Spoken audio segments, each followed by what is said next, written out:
एक बार की बात है, एक बहुत प्रसिद्ध आत्मज्ञानी बौद्ध भिक्षु साल के ज्यादातर समय बहुत ही ऊंची पहाड़ी पर रहा करते थे। उस पर्वत पर चढ़ना बहुत ही कठिन था, इसलिए बहुत ही कम लोग उन्हें मिलने जाया करते थे। उनसे ज्यादातर वहीं मिलने जाता जो उनसे मिलने का बहुत ही इच्छुक होता, या फिर उसकी कोई बड़ी समस्या होती जिसका उसे समाधान पूछना होता।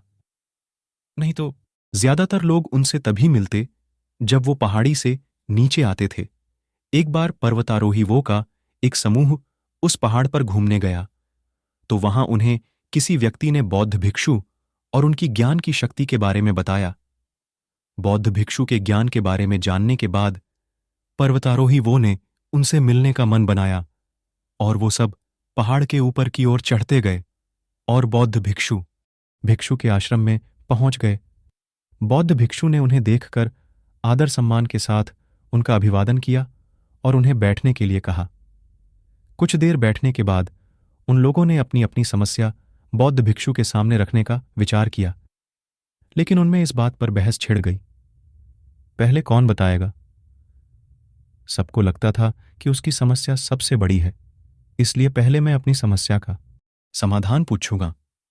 इसी बात पर बहस करने की आवाज धीरे धीरे बढ़ने लगी और वहां चारों तरफ शोर होने लगा। यह देखकर बौद्ध भिक्षु चिल्लाए, तुम सभी शांत हो जाओ, मेरे पास तुम सबकी समस्या का समाधान है। इतना कहकर बौद्ध भिक्षु वहां से चले गए और थोड़ी देर बाद अपने हाथ में कागज कलम और एक कटोरी लेकर आए और बौद्ध भिक्षु ने कहा, तुम सभी लोग एक साथ बैठ जाओ और एक एक कागज पर अपनी अपनी समस्या लिखकर उस कागज को मोड़कर इस कटोरी में डाल दो। सभी ने बौद्ध भिक्षु की बात मानकर एक साथ बैठ गए और अपनी अपनी समस्या कागज पर लिखकर कटोरी में डाल दिया। बौद्ध भिक्षु ने उस कटोरी को उठाया और अच्छे से हिलाया और सारी चिट्ठी वो को अच्छे से मिला दिया। फिर बहुत ही शांत भाव से बौद्ध भिक्षु ने अपने सामने बैठे व्यक्ति के पास कटोरी देते हुए कहा, तुम इस कटोरी में से सबसे ऊपर वाला कागज उठाकर कटोरी आगे बढ़ा दो और सभी लोग एक एक करके कटोरी में से एक कागज उठा लो और उस कागज को पढ़कर सोचो, क्या तुम्हारे जीवन में भी यही समस्या होनी चाहिए जो कागज में लिखी है, या फिर तुम्हारी अपनी समस्या ही ठीक है। फिर एक एक कर सभी ने कटोरी से एक एक कागज को उठाया और एक दूसरे की समस्याओं के बारे में पढ़ा। जब सबने दूसरों की समस्याओं के बारे में जाना तो वो डर गए और अंत में सभी इसी निर्णय पर पहुंचे, उनकी अपनी समस्या इतनी बड़ी नहीं है जितनी दूसरों की है। और कुछ देर बाद सभी ने एक दूसरे को अपनी अपनी समस्याओं वाला कागज वापस कर दिए। अब सबके हाथ में अपनी समस्या वाले कागज ही थे। अब सब शांत थे और मन ही मन खुद को दूसरों से अधिक खुशनसीब समझ रहे थे। उनकी आंखें खोलने के लिए उन सभी ने बौद्ध भिक्षु का दिल से धन्यवाद किया और वहां से चले गए। दोस्तों, हम सबको अपने जीवन में आने वाली समस्या सबसे बड़ी लगती है, लेकिन कुछ लोगों की कहानियां जानने के बाद लगता है कि हमारी समस्या तो दूसरों के मुकाबले कुछ भी नहीं है। अगर हम अपने आसपास ध्यान से देखेंगे तो जानेंगे कि हर इंसान यही सोचता है कि उसकी परेशानी सबसे बड़ी है।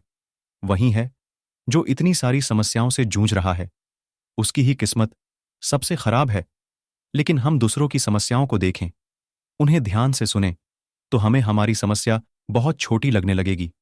हम खुद को भाग्यशाली समझने लगेंगे। हम अक्सर छोटी छोटी समस्याओं के कारण परेशान रहते हैं। देखा जाए तो इनमें से ज्यादातर समस्या ऐसी होती है जिन्हें हम थोड़ी सी मेहनत और दिमाग लगाकर सुलझा सकते हैं, लेकिन हम उनके लिए भी शिकायत करते रहते हैं। देखा जाए तो अगर किसी इंसान का वजन ज्यादा है तो ये उसकी एक समस्या है। अगर किसी इंसान का वजन कम है तो उसके लिए भी यह एक समस्या है। अगर कोई बेरोजगार है तो दुखी है। अगर किसी के पास नौकरी है तो वो किसी और की नौकरी को लेकर दुखी है। पर ऐसा सब इसलिए है क्योंकि जो हमारे पास है हम उसे स्वीकारते नहीं हैं। हम उसे नकारात्मक दृष्टिकोण से देखते हैं और उसमें कमी निकालते रहते हैं और दुखी होते रहते हैं।